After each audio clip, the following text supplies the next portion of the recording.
Welcome friends है। 1 सितंबर 1939 से लेकर 1945 का काल द्वितीय विश्व युद्ध कहलाता है।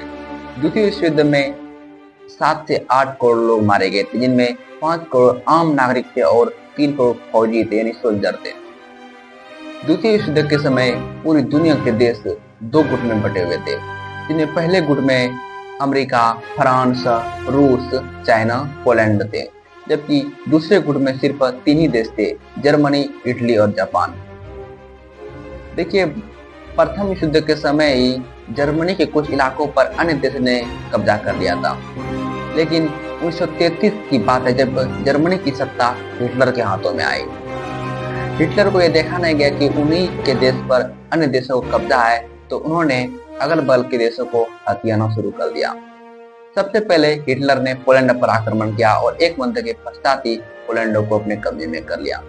इसी तरह हिटलर ने नॉर्वे पर हमला किया और नॉर्वे को भी जीत लिया।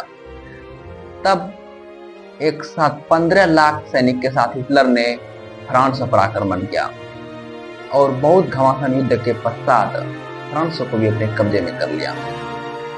इसी तरह देखते देखते हिटलर सोचता था कि हम पूरे यूरोप में अपने कब्जे में कर लें, और हिटलर ने रूस पर आक्रमण कर दिया। रूस पर आक्रमण करना हिटलर की सबसे बड़ी गलती थी, क्योंकि रूस उस वक्त सबसे शक्तिशाली देश माना जाता था। रूस के सैनिक और जर्मनी के सैनिक दोनों आपस में भिड़े और इनमें बहुत से सैनिक मारे गए।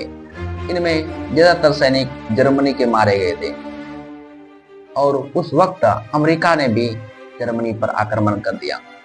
अमेरिका और रूस दोनों मिले हुए थे और हिटलर इधर अकेला पड़ गया। अंततः हिटलर की हार हुई और उन्होंने अपने आप को खुद गोली मार ली।